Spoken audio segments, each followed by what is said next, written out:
ตัวมัน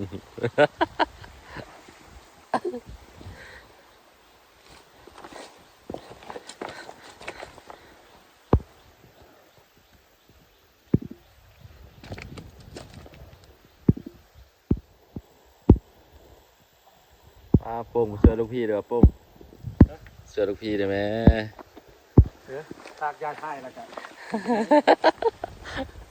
เพราะคันมันคันถึงหัวลงอีกทีแล้ว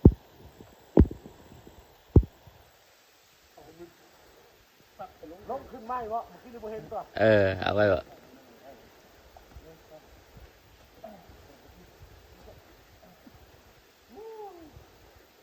เฮ้ยคนมาข้างใส่แล้ว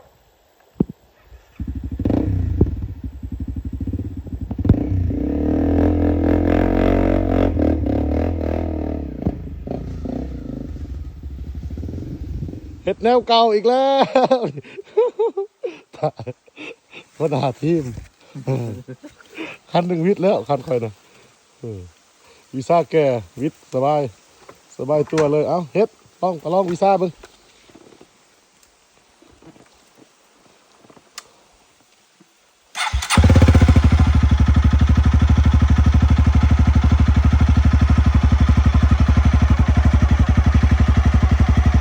มินหนึ่งข้างหลังนะ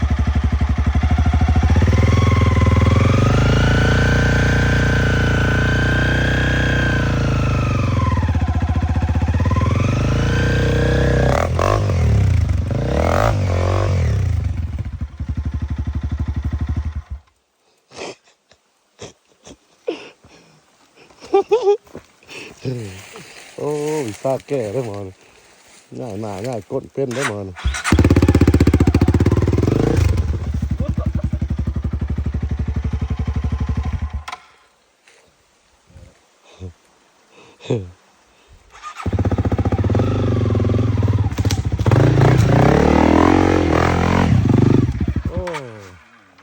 เรียบร้อย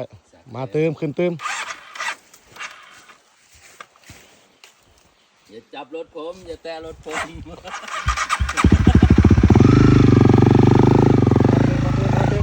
โอเคหยุด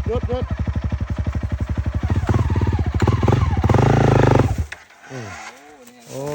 อ้ได้การ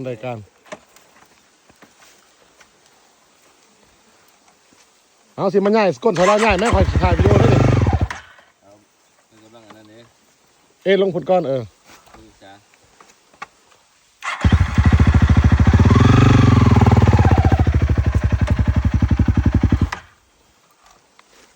ลองเอาตีนไปไล่บอลไอ้ดำน่าจะได้เว้ยตีนนาไปบอลไอ้ดำคอยต้องการลิ้นกัดไป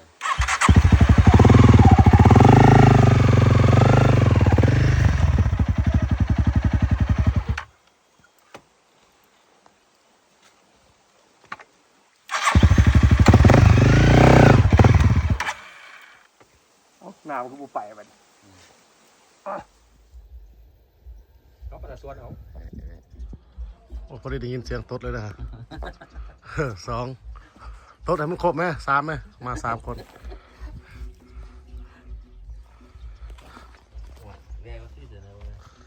แม่กินดองก่อนปะ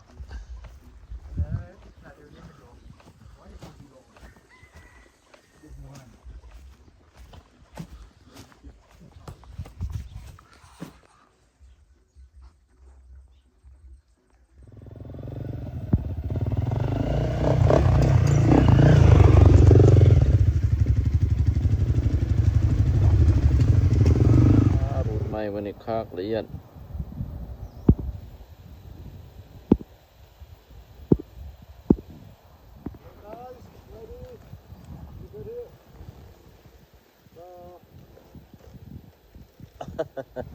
ตามบัก10 Hello guys ready look at here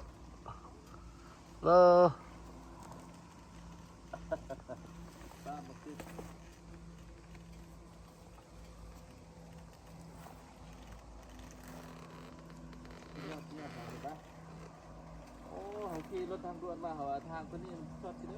ชอบนี่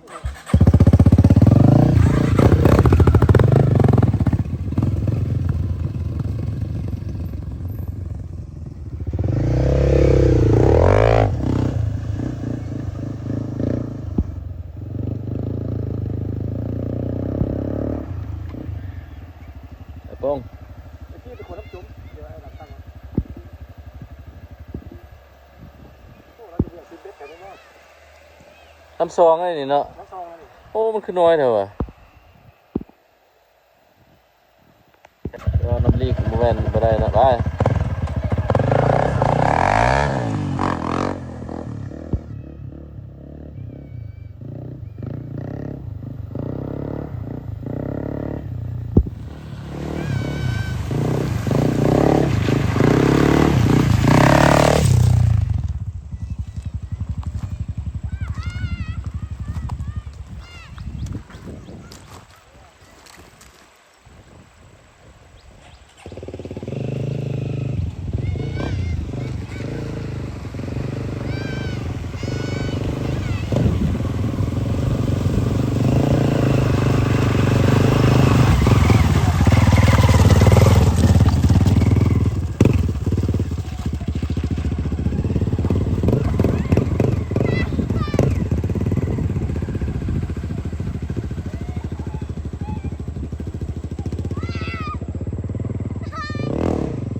เราขั้นฝนตกเลยไปจุดกายท่านดวงน้ำพุเขาลงมาหน่อยครับนั่นเต็มอยู่ก็เนาะมืออยู่ก็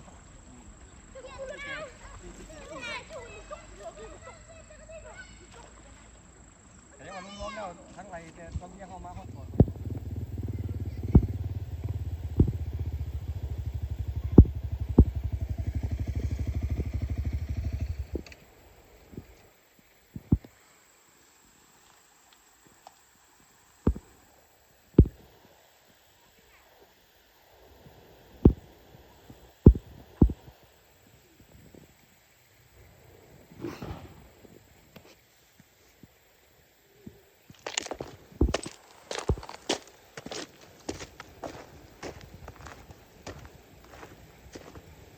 มีจิลีเนาะบัวไทยปลา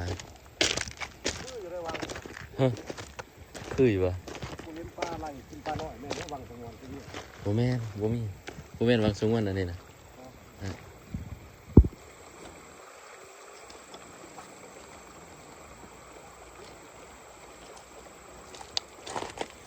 แม่นปะฮะโบแม่นสิ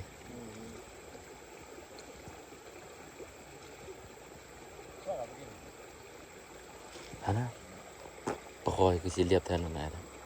เห็นแต่ปลาอีทงไหลนั่นแหละ ปลาไอ้ทงนะเด้อปลาไอ้ทง อีทงยาวๆคนละแหลมมัน ฮะ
เฮ็ดเหรอ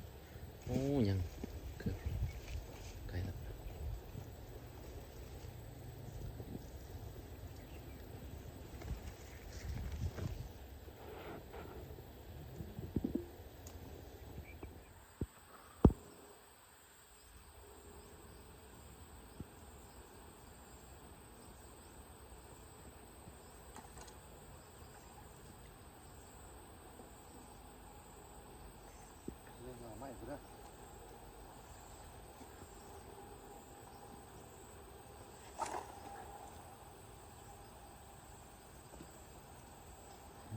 ค้างไม่เหรอ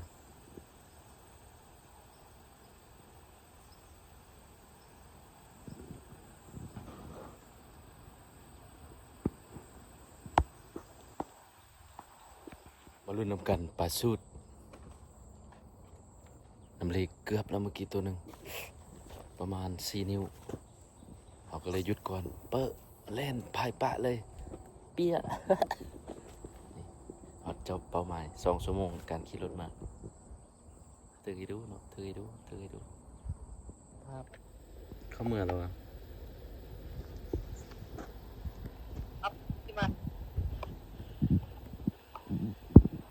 ไปเบียงก็สิ โอ้โหนี่มาสอกทางขี่รถนี่แนวนี้แหละจะได้แนวจืนมือแรงนะ ตัวปลาเพื่ออย่างนี้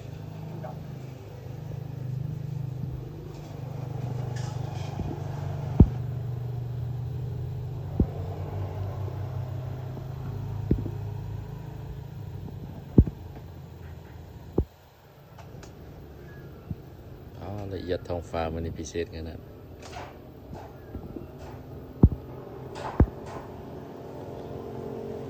ได้โอ้ติดลิขสิทธิ์ยังไง บ่เป็นเด้อ วะ เออเพลงกูเองมันสิไปติดเนาะ เอาติดแล้วก็ติด ติดมาบ่ได้เลย โอเคตัวนี้เมนูพิเศษพันเอียนเอาบ่แม่นใส่ไก่เอียน เอียน นี่ก็จะเป็นน้ำตับไตใส่ปรุงมาเนาะกับเมนูปิ้งภาษาขมุกก็จะว่ากา การ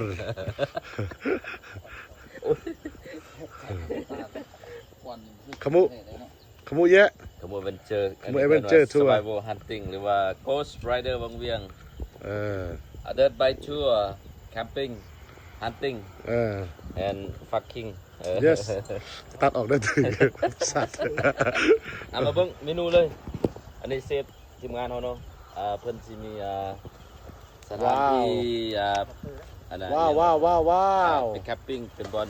ต้มไก่ใส่หม้อเนาะ ต้มไก่ใส่หม้อนั่นนะเอา อ่า ละเอียด โอ้ อันนี้มีปิ้งมีแกง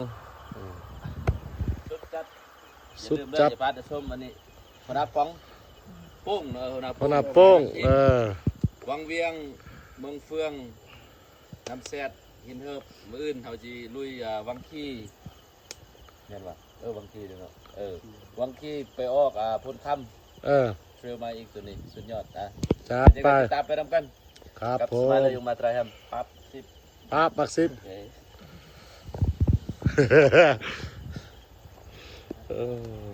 เรามีหีพ่อจอมใดก็เพราะอยู่ แล้วบ่มีหีบ่พร้อมจอมแก้วก็อยู่บ่เป็นพี่น้องเอ้ย บักเป็นตอนเลยเนาะ เลยเฮา อันนี้แกงไก่แซ่บๆเลยพี่น้องนะสีขาไก่เป็นโตสุดยอดเหมือนพี่น้องอันนี้เจ้าภาพเพิ่นเด้อป้าบักสิบ บ่มีเสียงดีได้บ่ โอ้ละเอียดมาเนี่ยเปียสิบปิ้งไก่สุกแล้วตัวนี้ มันม้วน อันนี้น้ำล้างอันนี้เย็นๆอันนี้สุดยอดอาหารมาเนี่ย รู้เอาคือแล้วอ่ะ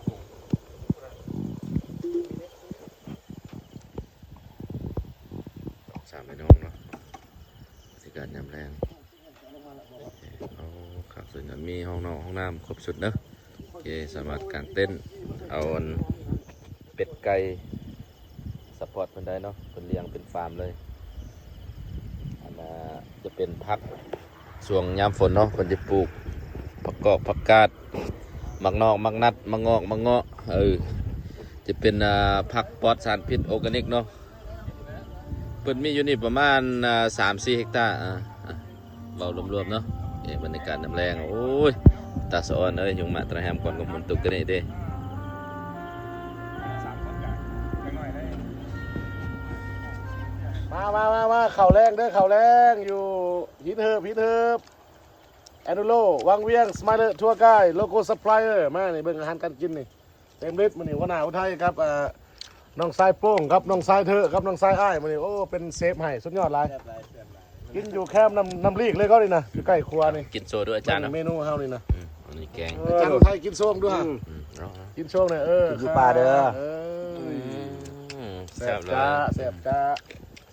เผ็ดอันนี้ชิลลีนะ ต้มไก่ ต้มไก่ครับ ยังขาดแต่ผักซีลาวเลยฮะ จัด ผักซีลาวบ่มีว่าซั่นเด้อ ทอ ไก่ ด สดๆนะส ไก่ ด สดไก่แท้ๆนี่เนาะ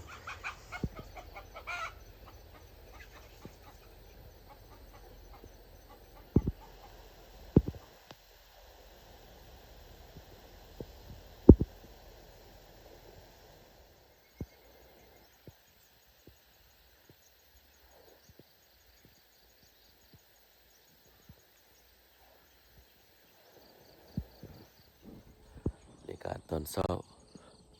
เวลา7 โมงตอนนี้โอ้ด้านหลังธรรมชาติงามหลายอยู่ในสวนก็จะมีมะเงาะแอปเปิ้ลหลายๆอย่าง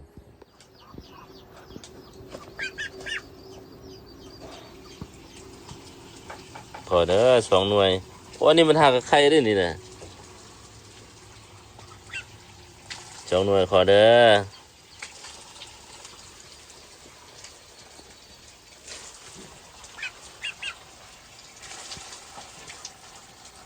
4 หน่วยซะ2 คน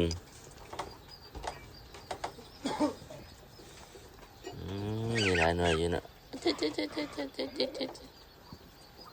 เอา6หน่วยไหม 6ว่ะ เอาคนละซอง เออ5 ว่ะขออีกหน่อยหนึ่งเด้อให้พวมันก็เบิ่งนะโอ้หลายเท่าใครโอ้มันนับได้อเนาะนับได้จังหน่วยสิแล้วนานเอาเด้อ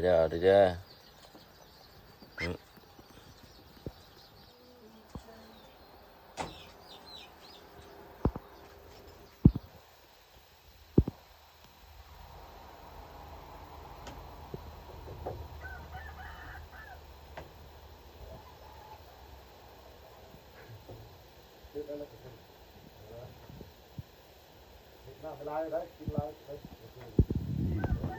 ฟันให้ฟันทำไมเลยเอาส่งมาป้าไปถึงว่ากูนี่ เอาฟันหายว่ะฟันมาได้เลย ฟันไปสู่ลบต๊อปปี้อะไรเนี่ย เว้นละเมอสงครามโอ้อายครับ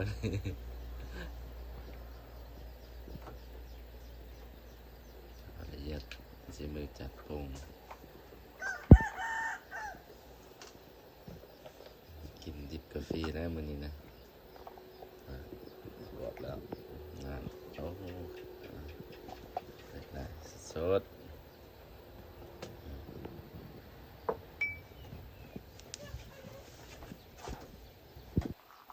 ใส่น้ำมันครับ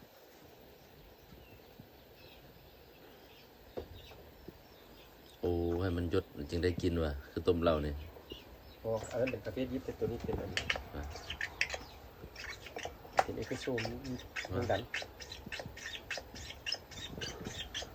โอ้กาแฟซอง3 in 1จิบงานกันหมด คนละคิวเขาบอกบุกินในซองที่มันเสียสุขภาพนะ โอ้ มันออกมาแล้วนี่วะโอ้ในเรื่องเลยนะโอ้หอมเนอะ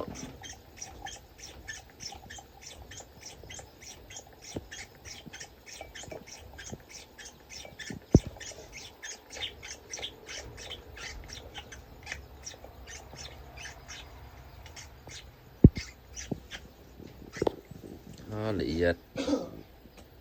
เอากินได้เลยวะ ดม โอ้อเมริกาโน่เลยเนี่ย อันนี้เป็น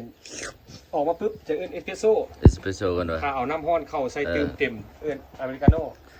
ผู้เชี่ยวชาญมันบ่ธรรมดาเนอะนึกว่า ถ้ากินอเมริกาโน่ร้อนกับ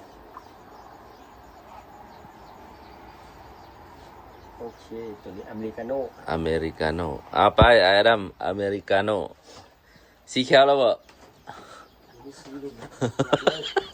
กินลงมาตอนแรกๆเข้มเอามาครึ่งนึงแล้วเติมน้ำร้อนอีกก็ยังได้ ว่าโอ้ได้เรื่องเลยนะ เพราะว่าตัวนี้เนี่ยขั้นไปเฮ็ดขายเขาจะแบ่งเป็น2จอกเลย อ่า แบ่ง2จอกแล้วเติมน้ำร้อนน่ะ จอกเขาได้หัน เติมน้ำตาลได้ค่อยนะ จอกเขาได้หัน โอ้ถักเขาขายคืออันเป็นของงานอเมซอนกับเดนิก36 จกมาแล้วได้เป็น36,000นะ น้ำตาลสุก้า เดี๋ยวหลังจากที่เขาไปรักไข่เนาะไปขอแม่ไข่ขอไข่เป็ดไปขอ5 หน่วยบวก6 หน่วยถูกเก่าจะเห็นเนาะประมาณนี้เป็ดอัจฉริยะเฮ้ยไข่บักหลายเป็นระบบเอาเป็ดไก่ครบอยู่นี่นะโอ้ยพอพันมาแต่ว่าแปลกอยู่นี่บ่ได้เลี้ยงหมาเนาะ นี่เป็นกาแฟมาจากบริเวณปักซองเป็น ยี่ห้อ สายพันธุ์ไตรบิก้าของยี่ห้อยอรู ยอรู ยอรูเป็นซื้อของส้นเผาอีกอื่นครับ เอาชนเผ่าบรูโอ้แม่นตัวนอนดิบ่มีดิ บ่ตัวนี้แหละคือสิเป็นละเป็นได้เลย เข้าเขากินเขานี่วะ เอานี้เอาให้เลยแต่มันมียีสต์ผสมเลยมันนี่ในเบอร์ โอ้ดำเลยเนาะ ตัวนั้นมันเขาใส่น้ำตัวนั้นปั๊บนี่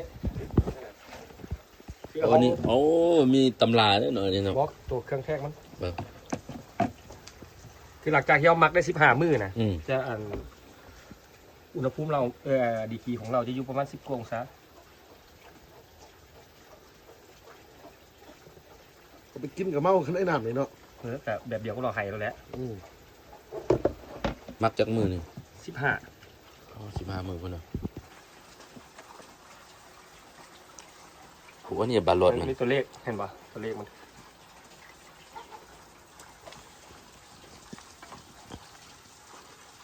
จะได้อยู่ประมาณ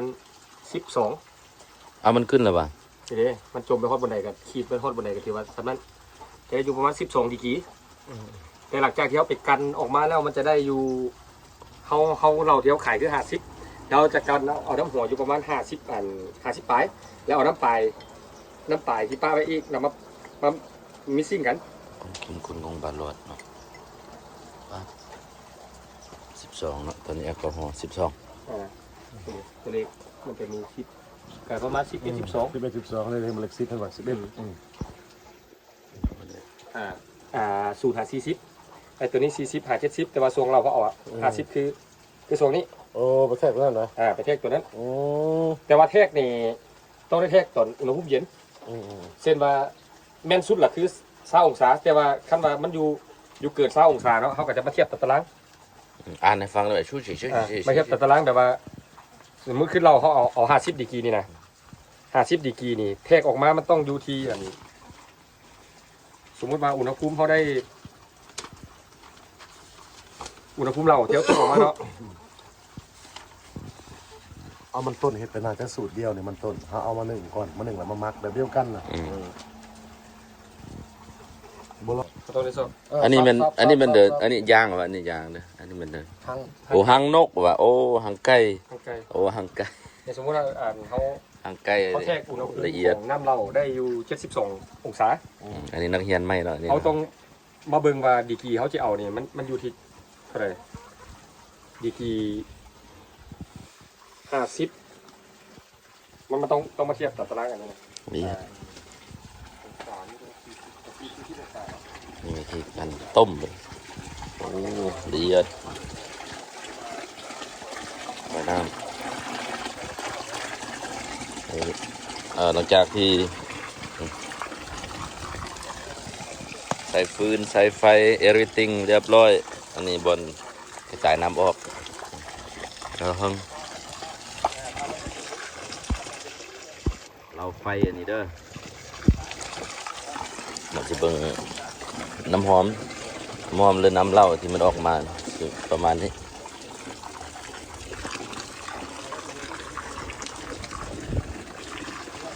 โย่ปักปักปักปักเลย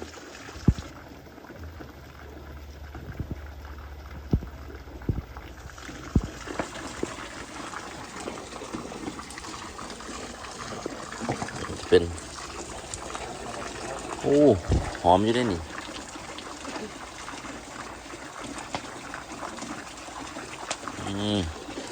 ละเอียดเข้าใส่ทั้งในต้มเหล้า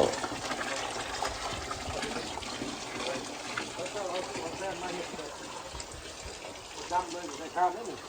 สองหม้อผมมีสองหม้อต้มไปเลย โอ้มือหนึ่งได้60 ลิตรเด้อมือหนึ่ง ถ้าเราจะเศร้าได้60ได้ว่าส่วนหลายเขาโบคันถาเป็นด้านไม้เขาจะบุใส่หมดนี่คันถาว่าเขาธุรกิจเขามัน60 ลิตรเพราะฉะนั้นเขาต้มนี่มันจะฮอดแต่ประมาณนี้แล้วมันปดกับฮอดที่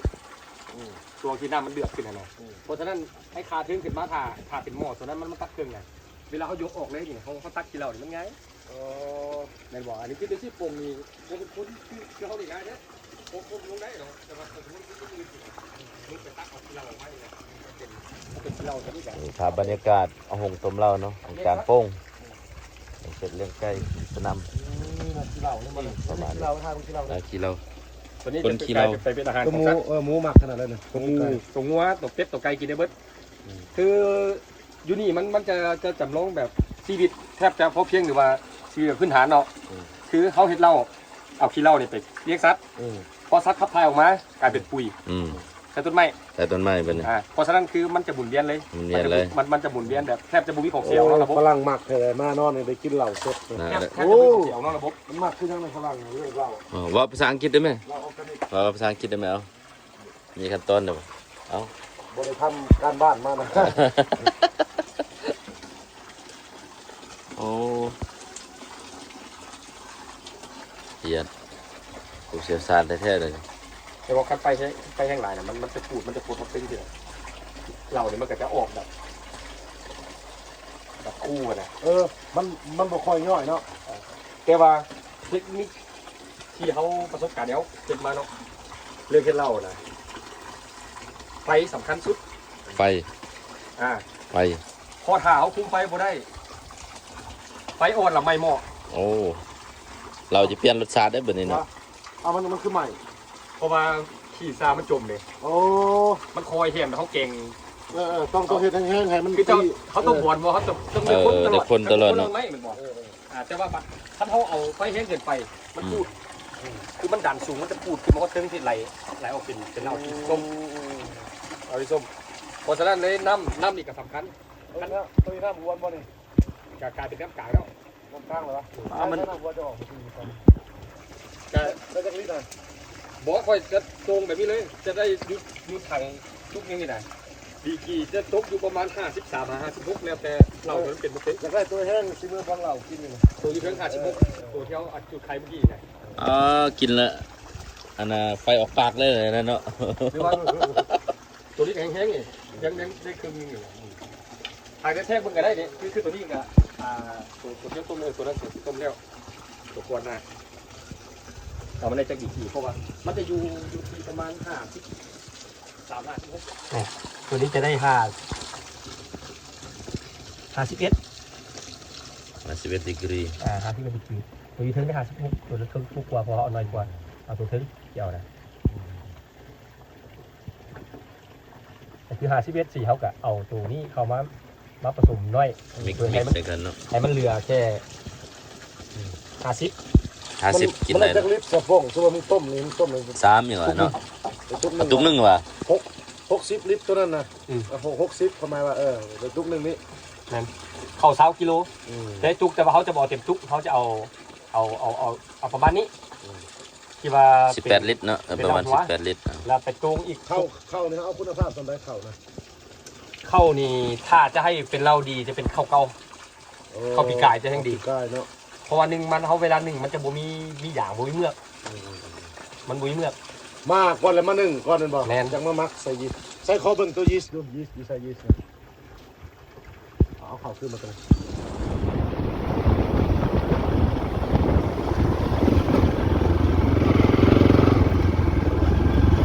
เออ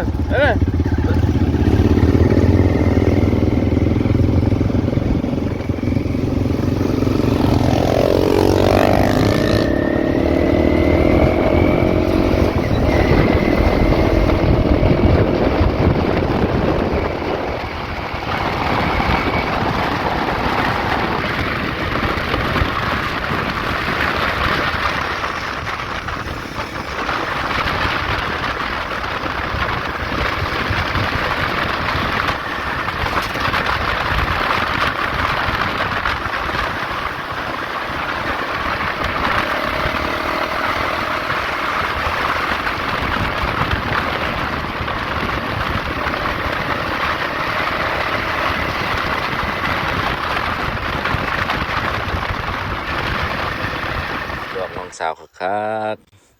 ไปขี่รถโดดใส่กัน เต็ว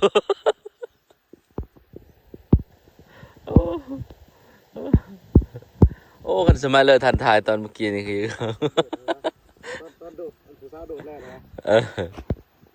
เฮ้ยรถสีเหลืองฮะน่ะ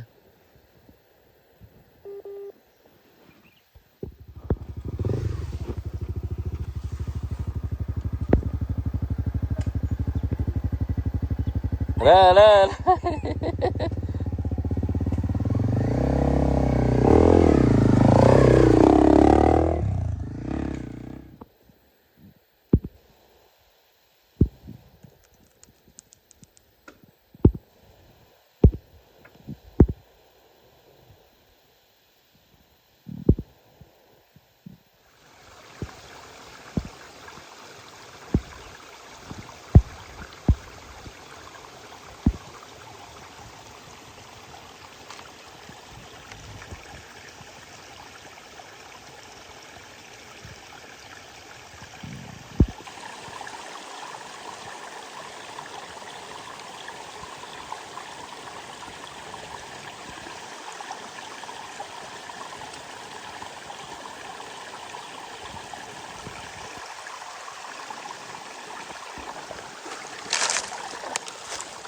ขันใดนี่จะเป็นป่านเท่าไหร่ครับ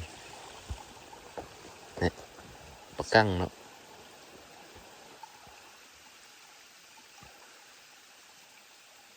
ไปตรวจวะ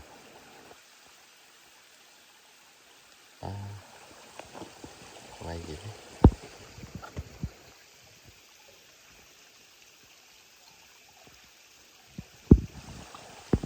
ความสุขที่แท้จริงบ่ ตอนเห็นเริ่มบ่ม่วนแล้วกี่ฝุ่นเข้าตา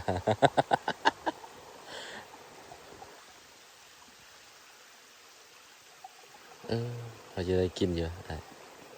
มีจัด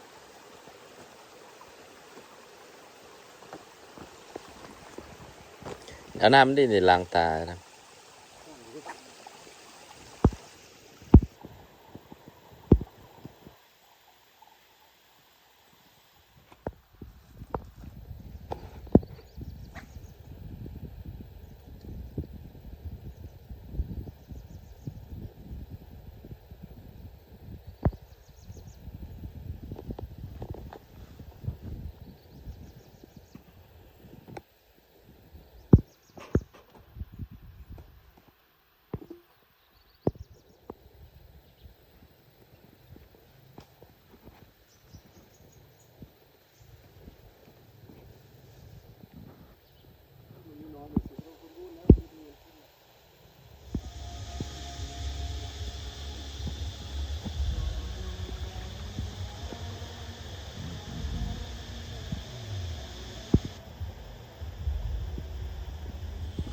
เออ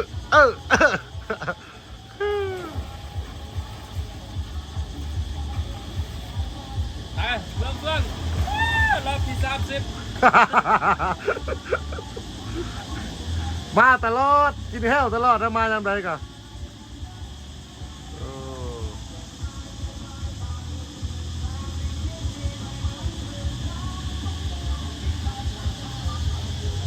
วันนี้คักแล้วคอยพูดแล้ว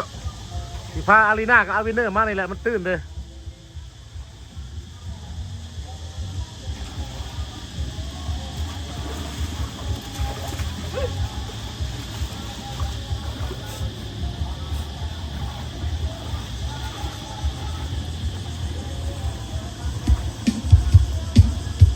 my god เขาสตาร์ทเลยว่ะนี่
ในวิดีโอเด้เธอนี่มาหลายเทื่อละเธอได้ก็จะกลายจิ้วจิ้วสบายดีพี่โพยกมือขึ้นโอเคงามมิลลีได้นะเห็นว่าเขาบ่ได้ถ่ายหูว่ามุมมันงามขี่กายมากายตลอด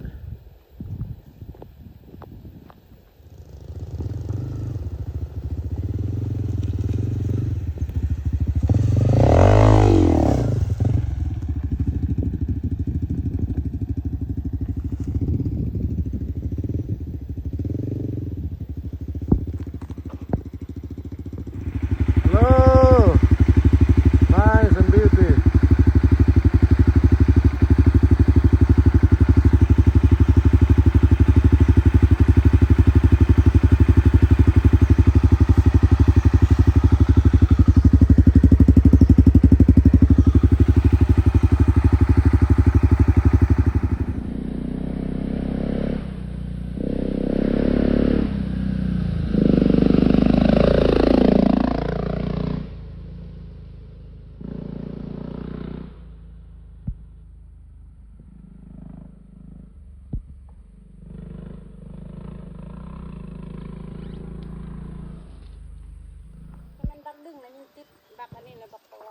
เอาบักปักวังอันนี้เนาะ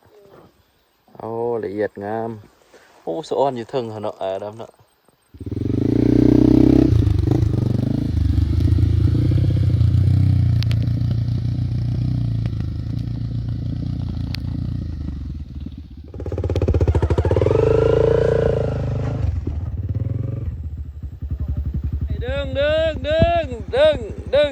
ดึง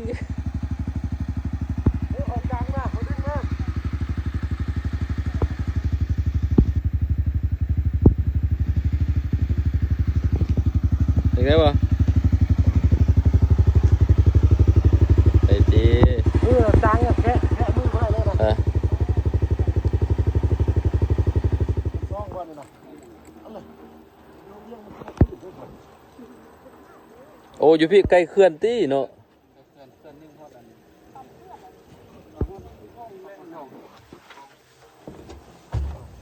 จากชั่วโมงก็เขาขี่มาบ่อาจารย์เขาออกจากเขื่อนแพจากถึงโมงออกจากเขื่อนแพคือ2 โมงยังบ่2 โมงยัง15เนาะเป็นนี่ได้ครับโมง3 โมงปลายเลยติจับเลยติจับเลยจับเลยย่างคุณเลยบ้าลงมายอดมาบ่ยอน้ำกินยอกระปุกงอย่างดอกคนที่เกินเรื่องที่10นี่ที่3โอ้ตัวอ่างแงะมวยคือแบบแต่ว่าอันนี้กระดาษดอมลื่นกระดาษบรรยันนี่อันนี้จะเป็นบักที่บริใส่กลจักรใส่แห้งล้วนๆประชาชนก็จะข้ามไปข้ามมาแบบนี้อันนี้คือเป็นทิศแรกต้องเวียงมาดอกไม้เมืองเฟืองมาอยู่มาเนี่ยเลยสลับซับซ้อนบักเทิงจะเป็นเอารถใหญ่ไปก็ได้เนาะคันมาแต่น้องเป็ดนาแซงสามารถเอาฟอร์ดกระบะมาได้มาข้ามบักตัวเทิงเฮ้ยตัวนั้นน้อยกว่านี้ว่าโอ้ ตัวนั้นมีจักรได้ ฮะตอนนั้นมีจักรซะบ่ โอ้แสดงว่าคิดไปนี่ อยู่เทิงกันรถเนี่ยข้ามได้บ่ตัวเทิงเมื่อกี้นี่โอ้บักเนี่ยคนนี้วะเอ้าเขาไปแนมไม่ได้ว่าน้อยเดียวบักเมื่อกี้นี่ อันนี้ก็รถไทยรถซิ่งก็เข้าแค่2คัน แต่ได้เอามือดึงเนาะโอ้เจ้าได้เลี้ยงกันร้อยแล้วนะเจ้า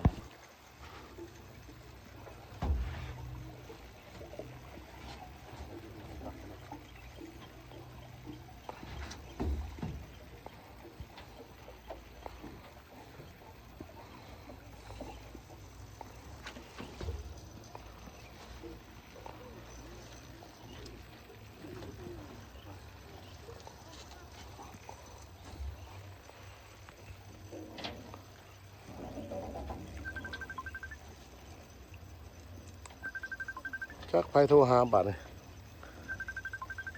มีสัญญาณเซว่าแถวนี้ ครับ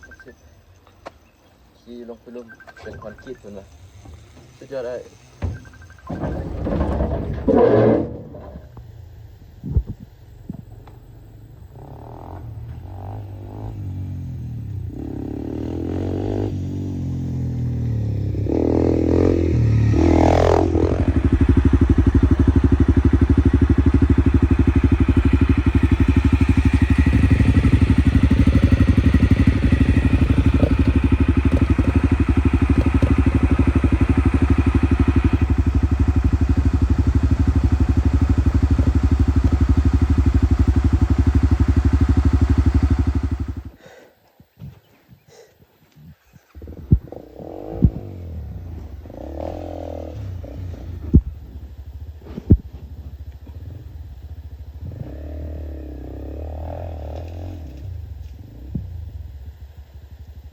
เด้อ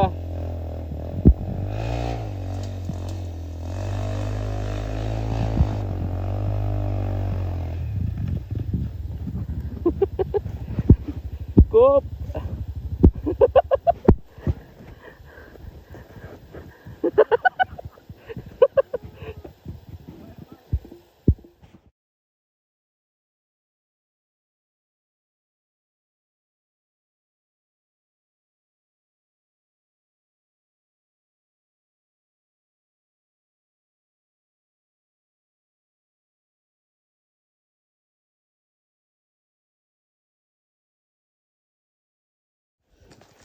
คอนเทนต์อีกแล้ว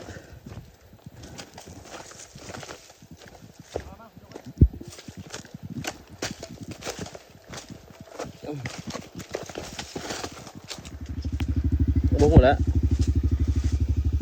ปากก้นไม่ซะนะ โอเค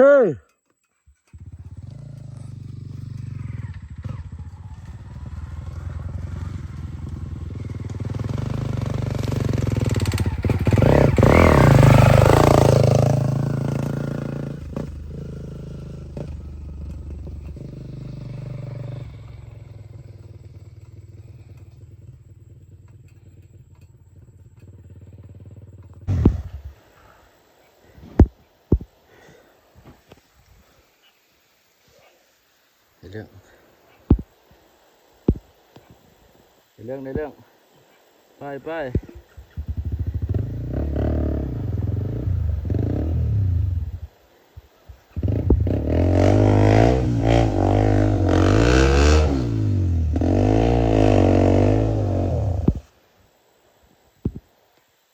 ไหนวะจอดก่อนสนะสองมือกัน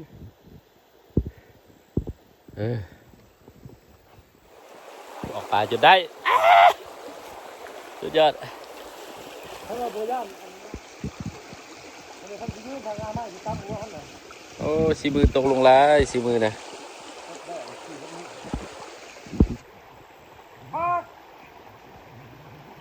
สีมือตกลงแล้วใช่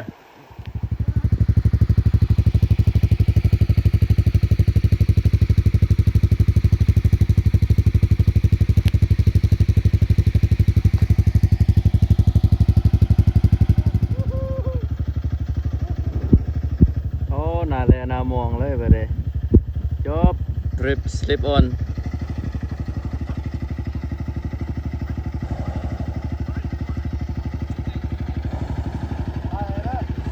เ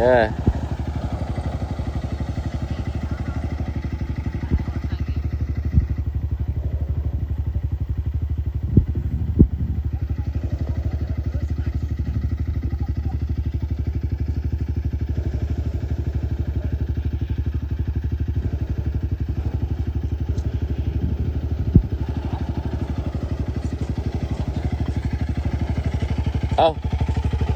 ปิดคลิปได้ไหมนะ EP นี้คอเซเอาว่าไม่น่ะ จบทริปสิวะ เออ สบายดีจบทริป1 คืน 2 มื้อวางเวียงเมืองเฟืองฮิเดิบวางเวียง จัดไป อ๋อดูไปบอกสิ นะคอเซเอาว่าไม่น่ะ จบทริปสิวะ สบายดีจบทริป1 คืน 2 มื้อวางเวียงเมืองเฟืองฮิเดิบวางเวียง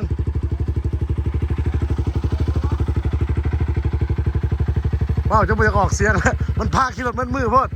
ขึ้นเมื่อยเลยนะ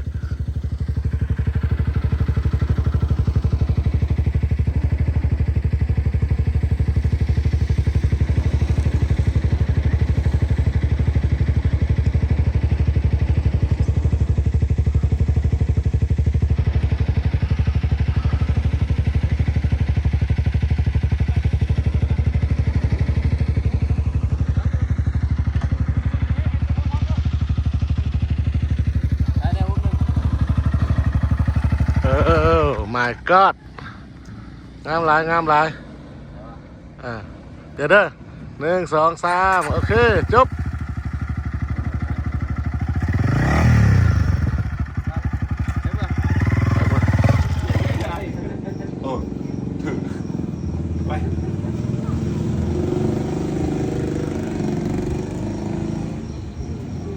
ยก